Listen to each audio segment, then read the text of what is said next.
Hello students, myself Mr. Shiv. Through in this video I am going to explain you chapter number 7 of CBSE board nonsense literature. बकवास साहित्य. अब exactly बकवास साहित्य क्यों लिखा गया है, इसको जाहिर सी बात है किसी न किसी लेखक ने लिखा है. तो इसको क्यों लिखा गया है एग्जैक्टली, इससे बच्चों को क्या शिक्षा मिलती है इनकी कहानियों से. तो इनकी कहानियों से बच्चों को कुछ महत्वपूर्ण बातें सीखने को मिलती हैं. वो ये है, नंबर 1, हास्य और मजाक. नॉनसेंस लिटरेचर में अक्सर हास्य और मजाक का उपयोग होता है जो बच्चों को हंसने और जीवन को हल्के में लेने की कला सिखाता है. सेकंड, अनिश्चितता और लचीलापन. नॉनसेंस लिटरेचर की कहानियाँ अक्सर अनिश्चित और अप्रत्याशित होती है जो बच्चों को अनिश्चितता के साथ सामना करने और लचीला होने की कला सिखाती है. थर्ड, कल्पना और रचनात्मकता का महत्व. नॉनसेंस लिटरेचर की कहानियाँ कल्पना और रचनात्मकता के महत्व को दर्शाती है जो बच्चों को अपने विचारों और कल्पनाओं को व्यक्त करने के लिए प्रेरित करती है. इसके अलावा नॉनसेंस लिटरेचर की कहानियाँ बच्चों को जीवन के विभिन्न पहलुओं को समझने और उनके बारे में सोचने के लिए प्रेरित करती हैं. तो होपफुली आपको इसके माध्यम से काफ़ी कुछ समझ में आया होगा कि एग्जैक्टली नॉनसेंस लिटरेचर होता क्या है.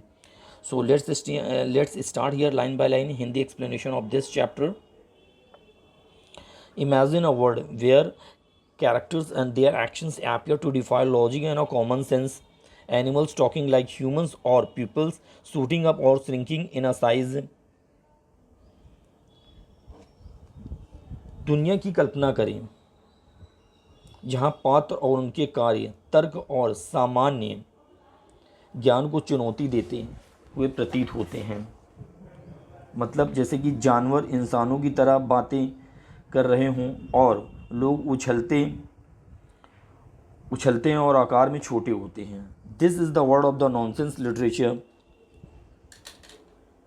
ये बकवास साहित्य की दुनिया है. A humorous world full of absurd character and unexpected happenings such as that of Edward Lear and Lewis Carroll. जैसे एडवर्ड लियर और लुइस कैरोल.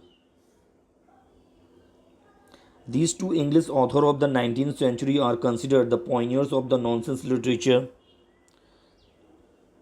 इन दो इंग्लिश ऑथर को 19वीं शताब्दी का बकवास साहित्य का अग्रदूत माना जाता है. ठीक है. Lear, who was also an artist and illustrator, is also mostly for his nonsense prose and poetry, especially limericks. Lear जो एक कलाकार और चित्रकार भी थे, ज़्यादातर अपने बकवास गद्य और कविता विशेष रूप से लिमरिक के लिए जाने जाते थे. Here is one of his limericks. यहाँ उनकी एक लिमरिक्स है. एग्जैक्टली लिमरिक्स होता क्या है. तो लिमरिक्स एक जो है 5 लाइन की जो है कविता होती है जिसमें 2 लाइन का अर्थ कुछ हो, 2 लाइन का अर्थ कुछ हो और 1 लाइन का अर्थ कुछ हो. ये होता है लिमरिक्स. यहाँ पर लिमरिक्स का एग्जाम्पल दिया गया है. There was an old man of Kolkata. Calcutta में एक बूढ़ा आदमी था. Who perpetually ate bread and butter. जो हमेशा ब्रेड और मक्खन खाता था. Till a great bit of muffins. जब तक कि वे एक बड़े टुकड़े जो है मफ़िन का जो है अपनी पेट में भर नहीं देता है. यहाँ मफ़िन का एग्जैक्टली मतलब केक से लिया गया है कि जब तक वो एक बड़े टुकड़े केक का अपनी पेट में भर नहीं लेता है. Choked that horrid old man of Kolkata. Calcutta के उस बूढ़े आदमी का जो है पेट क्या हो जाता है, चोक्ड हो जाता है. हाँ. तो अब इसका एग्जैक्टली कोई मतलब नहीं है. तो यहाँ पर यही लेखक समझाने की कोशिश कर रहा है. Nonsense literature relies on the clever use of the words to create a word that is fantastic and absurd. बकवास साहित्य शब्दों के चतुराईपूर्ण उपयोग पर निर्भर करता है ताकि एक ऐसी दुनिया बनाई जा सके जो शानदार और बेतुकी हो. Often new words are coined by bringing together words that make sense and words that don't, such as Crumpty, Quangle, Wangle, Q, and Bibons. In this extract from the Quangle Wangles had by Edward Lear. अक्सर नए शब्दों को उन शब्दों को एक साथ लाकर गढ़ा जाता है जो अर्थपूर्ण होते हैं, मतलब जिसका कोई अर्थ ही नहीं हो, और जो अर्थपूर्ण नहीं होते हैं, जैसे कि एडवर्ड लियर द्वारा द क्वैंगल वैंगल हैट कि इस अंश में क्रैम्पटी, क्वेंगल, वेंगल क्यू और bibbons. On the top of the crumpetty tree the quangle wangle sat. Quangle wangle बैठा था, लेकिन but his face you could not see, लेकिन उसका चेहरा आप नहीं देख सकते हैं। You can see he here in this picture. यहाँ पर एक क्वेंगल वेंगल देखिए यहाँ पर बैठा हुआ है, लेकिन उसका चेहरा दिख नहीं रहा है। On account of his beaver hat, for his hat was 102 feet wide. उसकी उदबिलाव टोपी के कारण, उदबिलाव के मतलब सेंस यहाँ पर है कि उसकी टोपी बहुत आकार में क्या है, आप देख सकते हैं बहुत बड़ी है, ठीक है, क्योंकि उसकी टोपी 102 फीट चौड़ी है, 1 से 2 फीट चौड़ी है। With ribbons and bibbons on every side, जिसके हर तरफ रिबन और बिबन्स लगे थे। And bells and the buttons and the loops and the lace, और घंटियाँ, बटन, लूप और लेस लगे थे। So that nobody ever could see the face, ताकि कोई भी उसके चेहरों को न देख सके। ऑफ द क्वेंगल वेंगल्स क्यों, ठीक है। Turn your page number next, which is page number 52. In 1846, Edward Lear published many of his limericks with his own illustrations in a book of nonsense. 1846 में एडवर्ड लियर ने अपनी कई लिमरिक को अपनी चित्रों के साथ अ बुक ऑफ नॉनसेंस में प्रकाशित किया है। Some of his long poems are famous to this day, such as the Jumblies and the Owl and the Pussycat. This is how Lear describes the adventure and the colorful Jumblies. Their heads are green and their hands are blue, and they want to see in a sieve. उनकी कुछ लंबी कविताएं आज भी प्रसिद्ध हैं, जैसे the jumblies and the owl and the pussy cat. Lear ने साहसिक और रंगीन जुम्बलीज का वर्णन इस तरह किया है। कैसे किया है उन्होंने? उनके सिर हरे हैं, यानी उन्होंने हेड को हरे कर दिया है, यानी सिर को, और उनके हाथ नीले हैं, और वे एक छलनी में समुद्र को छालने के लिए चले गए, यानी चालने के लिए। तो ये एक अजीब सा वर्ड आपको देखने पे मिल रहा है, जो कि जिसका कोई तर्क आपको नहीं मिल रहा है। The author Charles Lutwidge Dodgson, better known by his pen name Lewis Carroll. लेखक चार्ल्स लुडविग डॉटसन, उन्हें जो है लुइस कैरोल के नाम से भी जाना जाता है, was a logician and mathematician as well. His writings are noted for their wit, logic and intelligent wordplay. Lewis Carroll's Alice the Adventures in Wonderland 1865 and Through the Looking Glass 1872 were full of whimsy and a wit, with fantastic things taking place as if they were routine occurrences. उनकी रचनाओं में उनकी बुद्धि, तर्क और बुद्धिमान शब्दों का खेल नहीं है। लुइस कैरोल की Alice adventures in tune 1865, through the looking glass 1872 में सनकीपन और बुद्धि से भरी होती थी। Here is an extract from through the looking glass. In this sense Alice talks to Humpty Dumpty, the well known figure from the nursery rhymes, making the story endearing and accessible to young readers. यहाँ through the looking glass से एक अंश दिया गया है। इस दृश्य में एलिस नर्सरी कविता के प्रसिद्ध पात्र हम्प्टी डम्प्टी से बात करती है, जो कहानी को युवा पाठकों के लिए आकर्षक और सुलभ बनाता है। Humpty Dumpty was sitting with his legs crossed on the top of a high wall, such as narrow one that Alice quite wondered how he could keep his balance, and as his eyes were steadily fixed in the opposite direction and he didn't take the least notice of her, she thought he must be a stuffed figure after all. Humpty Dumpty एक ऊंची दीवार के ऊपर पैर मोड़कर बैठा था। दीवार इतनी सकरी थी कि एलिस को आश्चर्य हो रहा था कि वो अपना संतुलन कैसे बनाए रख रहा है, और चूंकि उसकी आंखें लगातार विपरीत दिशा में टिकी हुई थीं और उसने उसकी ओर जरा भी ध्यान नहीं दिया, तो उसने सोचा कि आखिरकार वह कोई भरवा जानवर होगा, स्टफ्ड फिगर, ये अजीबोगरीब जानवर होगा। उसको लगा, एलिस को लगा कि ये बहुत ही बेतुका टाइप का एक जानवर है। And how exactly like an egg he is, और वह बिल्कुल अंडे जैसा है। सी सेड अलाउड, उसने ऊंची आवाज़ में कहा। यहाँ पर ऊंची आवाज़ में किसने बोला?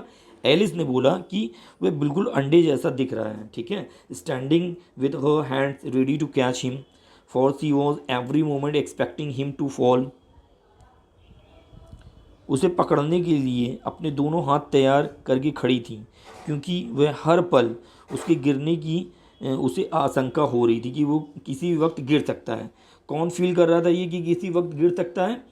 एलिस महसूस कर रही थी हम्पटी डम्पटी के लिए वो किसी भी वक्त वो अपने वॉल से गिर सकता है। You can see here in pictures, यहाँ पर देखिए आप हम्पटी डम्पटी जो कि एक अंडे जैसा दिख रहा है और ये एक दीवार पर बैठा हुआ है। तो इसी के बारे में एलिस सोच रही कि ये किसी भी वक्त गिर सकता है। It is a very provoking, Humpty Dumpty said after a long silence, looking away from Alice as he spoke, to be called an egg very. ये बहुत उत्तेजक बात है। हम्पटी डम्पटी ने एक लंबी चुप्पी के बाद कहा और बोलते समय एलिस से दूर देखते हुए कहा, अंडे बहुत कहलाना। I said you looked like an egg, मैंने कहा था कि आप अंडे जैसे दिखते हो। एलिस जेंटली एक्सप्लेन्ड, एलिस ने धीरे से समझाया। And some eggs are very pretty, you know, she added, hoping to turn her remark into a sort of compliment. आप जानते हैं, उसने कहा, आपकी टिप्पणी को इस तरह की तारीफ में बदलने की उम्मीद करते हैं। Some people said, Humpty Dumpty looking away from her, have no more sense than a baby.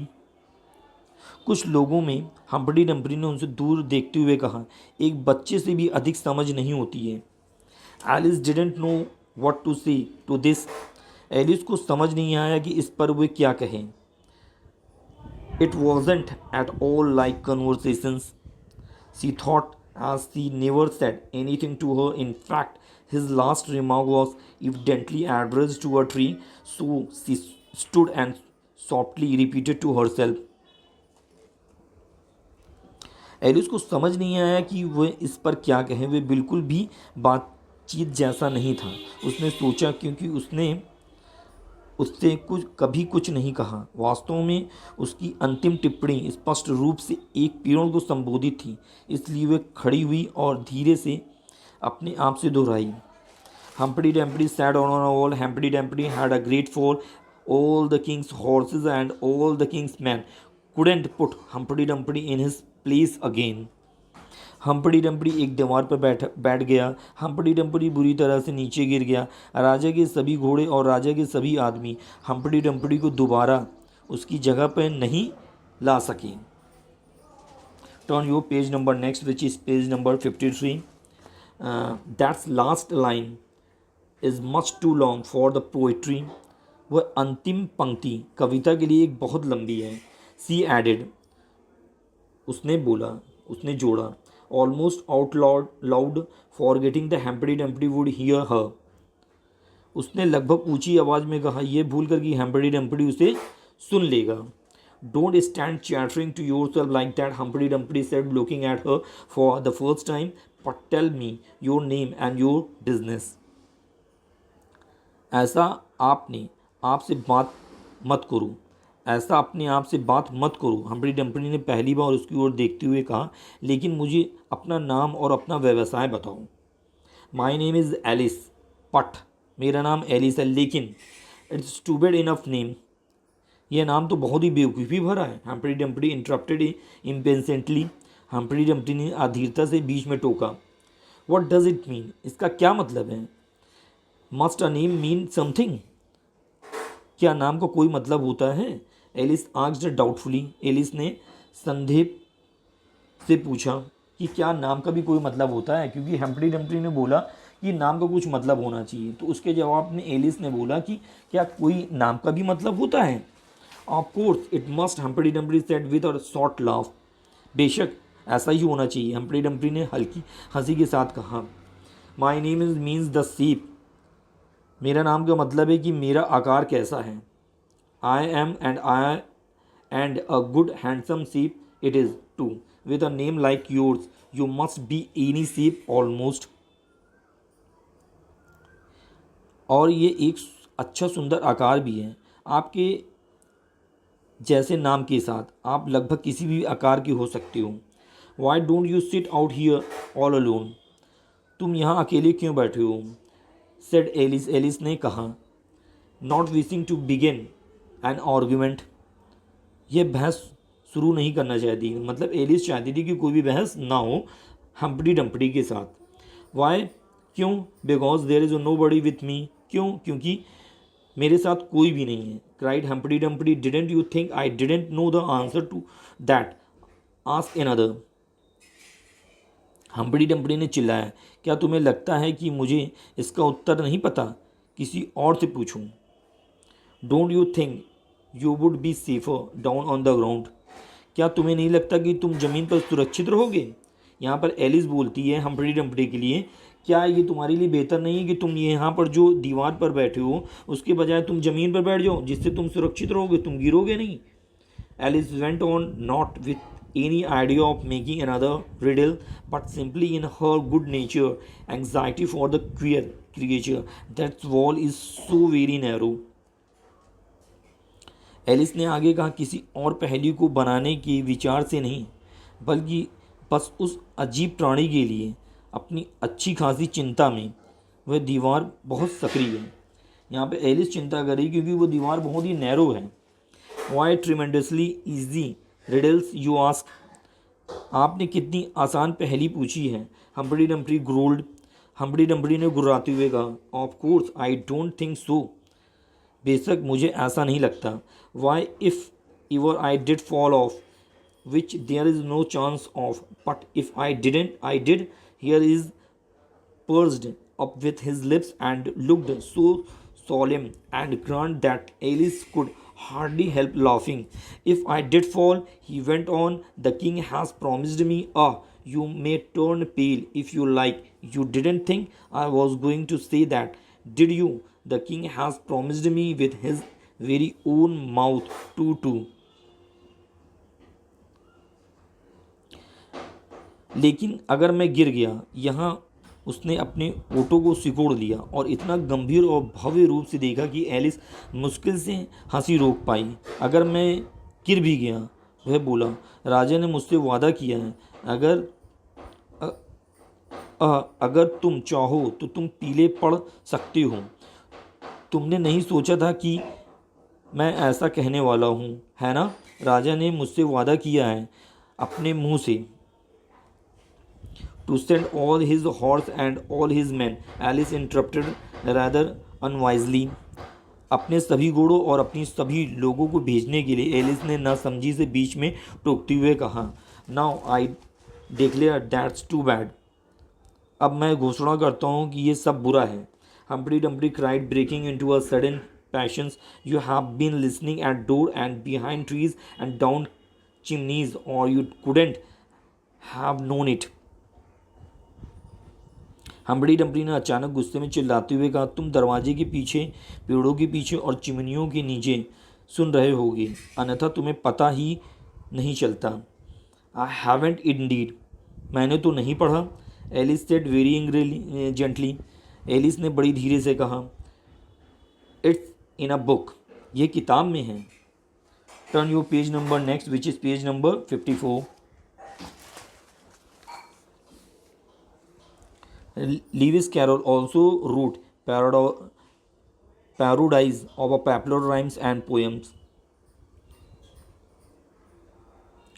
Louis Carroll ने लोकप्रिय कविता और कविताओं की पौड़ियों को भी लिखा है। Here's an examples for Alice Adventures in the Wonderland. यहाँ एलिस इन वंडरलैंड से एक उदाहरण दिया गया है। Twinkle twinkle little bat, how I wonder what you have at up above the world, so fly like a tea tray in the sky. Twinkle twinkle little bat में सोचती हूँ कि तुम क्या कर रहे हो, दुनिया से ऊपर तुम उड़ रहे हो जैसे आसमान में एक चाय की ट्री। तो आप देखो यहाँ पर, जैसे कि स्टोरी में स्टार्टिंग में लिखा था, नॉनसेंस लिटरेचर यानी बकवास साहित्य। तो ये ऐसी कविता लिखते थे कि जिसका कोई सिर पैर नहीं होता था, जिसका कोई अर्थ नहीं निकलता था, बस ऐसे ही लोगों को भ्रमित कर दिया जाता था कि एग्जैक्टली इसका मतलब क्या हो। अर्थपूर्ण कहानियाँ ये लिखते थे, अर्थपूर्ण कविताओं को ये लिखते थे। इन India, Sukumar Ray, father of the legendary film director Satyajit Ray, was inspired by Lear and Carroll. Bharat में महान फिल्म निर्देशक सत्यजीत रे के पिता सुकुमार रे लियर और कैरोल से प्रेरित थे, मोटिवेशनल थे। ये इनकी स्टोरी बड़ी अच्छी लगती थी सत्यजीत रे के पिता को, ये बहुत ही इनको इंस्पायर करते थे।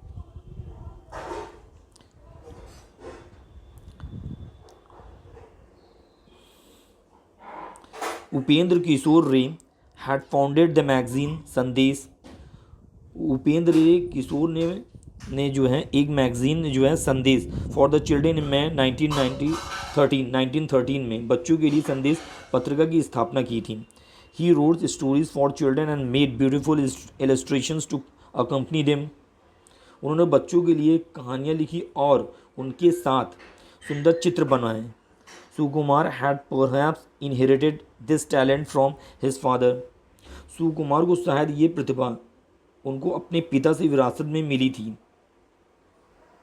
आफ्टर लीविंग कॉलेज छोड़ने के बाद he founded the nonsense club and wrote a lot of nonsense stories and poems for the children.